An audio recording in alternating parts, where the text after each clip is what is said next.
పోలీసుల ఆంక్షల నడుమ పటిష్ట బందోబస్తుతో వైసీపీ అధినేత మాజీ సీఎం జగన్ పర్యటన కొనసాగింది.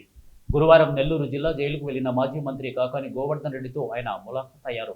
అనంతరం అక్కడి నుంచి నేరుగా నల్లపురెడ్డి ప్రసన్న కుమార్ రెడ్డి ఇంటికి వెళ్లి ఆయన కుటుంబ సభ్యులను పరామర్శించారు. ఈ సందర్భంగా ఇంటిపై దాడి గురించి వారిని అడిగి తెలుసుకున్నారు. అనంతరం వైఎస్ జగన్ మీడియాతో మాట్లాడుతూ తన పర్యటనలో అడుగడుగునా ప్రభుత్వం అడ్డంకులు సృష్టించిందని ఆరోపించారు. దారుణంగా తాను వచ్చే రహదారులను తవ్వేశారని ఫైర్ అయ్యారు. ప్రతిపక్ష నాయకుడు వస్తుంటే ఈ కూటమి ప్రభుత్వానికి ఇంత భయం ఎందుకు? జగన్ ప్రశ్నించారు. తన పర్యటన నేపథ్యంలో 2000 మంది పోలీసులను మోహరించాల్సిన అవసరం ఏమొచ్చిందని వైఎస్ జగన్ ధ్వజమెత్తారు. తన పార్టీ నేతలను కలిసేందుకు వస్తే ఆంక్షలు విధిస్తారా అని ఆక్షేపించారు. చంద్రబాబు పాలనలో సంక్షేమ పథకాలన్నీ అటకెక్కాయని కామెంట్ చేశారు. సూపర్ 6 పేరుతో ప్రజలకు వెన్నుపోటు పొడిచారని మండిపడ్డారు. రాష్ట్రంలో లా అండ్ ఆర్డర్ దారుణంగా తయారైందని, ఏపీలో ప్రస్తుత ఎమర్జెన్సీ పరిస్థితులు ఉన్నాయని ధ్వజమెత్తారు.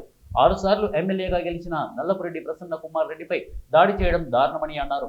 విమర్శలకు ప్రతి విమర్శలు సాధారణమని, కానీ ఇలా ఇళ్లపై దాడులేంటని ప్రశ్నించారు. దాడులతో మనుషులను చంపుతారా అని అన్నారు. ఒకవేళ దాడి చేసిన రోజు ఇంట్లో ప్రసన్న కుమార్ రెడ్డి ఉంటే టీడీపీ మూకలు చంపేసేవారని ఆరోపించారు. ఇదే మాదిరిగా తమ వాళ్ళు దాడి చేస్తే బాగుంటుందా అని వైఎస్ జగన్ అన్నారు. ప్రతి పథకము రద్దయిపోయి ఈరోజు ప్రజల బతుకులు, పేదవాడి బతుకులు ఈరోజు అల్లాడుతూ ఉన్న పరిస్థితులు ఈరోజు రాష్ట్రంలో కనిపిస్తూ ఉన్నాయి. ఇలాంటి పరిస్థితుల్లో చంద్రబాబు నాయుడు గారు ప్రజలకు సమాధానం చెప్పుకోలేక, ప్రజలు ఎక్కడ గొంతు విప్పుతారేమో అని చెప్పి ఆ గొంతును నొక్కడానికి చంద్రబాబు చేస్తూ ఉన్న ప్రయత్నమే ఈ రెడ్ బుక్ రాజ్యాంగం.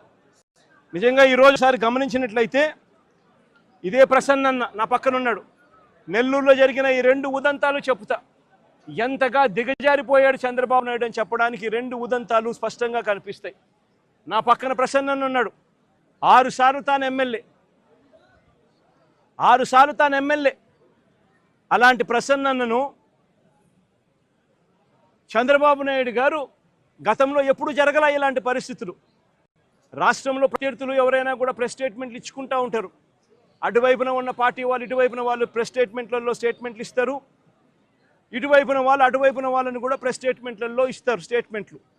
అటువైపున ఉన్న వాళ్ళు ఇటువైపున అన్అబ్జెక్షనబుల్ లాంగ్వేజ్ వాడినప్పుడు ఇటువైపున ఉన్న వాళ్ళు కూడా అన్అబ్జెక్షనబుల్ లాంగ్వేజ్తో అటువైపున వాళ్ళని కూడా విమర్శిస్తూ ఉండడం ప్రజాస్వామ్యంలో మనం రోజు చూస్తూ ఉన్న పరిస్థితి. కానీ ఎప్పుడూ కూడా ఇలా మనుషులను చంపేయడానికి ఏకంగా 80 మందిని 100 మందిని ఇళ్లకు పంపించేసేసి వాళ్ళు తాగుండి రాడ్లతోనూ కర్రలతోనూ మారునాయుధాలతోనూ వచ్చి కార్లను కూడా తిప్పివేసి పడేసే పరిస్థితిలోకి వాళ్ళు వచ్చి ఇల్లు మొత్తం ధ్వంసం చేసి ఇంట్లో 83 ఏళ్ల ప్రసన్న అమ్మ, ఆవిడ మహిళ కాదా అని అడుగుతా ఉన్నా నేను.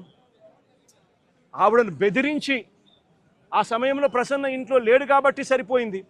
ఒకవేళ ప్రసన్న ఆ సమయంలో ఇంట్లో ఉండింటే ప్రసన్నను చంపేసే కార్యక్రమం కూడా జరిగి ఉండేది కాదా అని అడుగుతా ఉన్నా.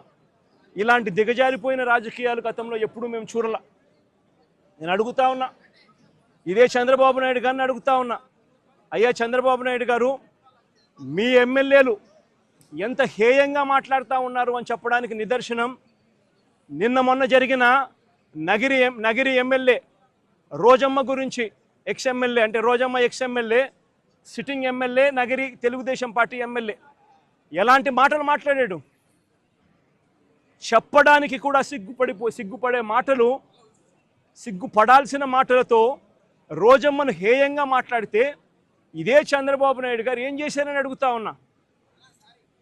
మొన్న జెడ్పీ చైర్మన్ హారికమ్మ కారు ఆపి అద్దాలు పగలగొట్టి కర్రలతో దాడులు చేసి కారులో తాను తన మొగుడు ఉండగానే దుర్భాషలాడుతూ అన్యాయమైన తిట్టులు తిడుతూ వారి మీద దాడి చేయడం అన్నది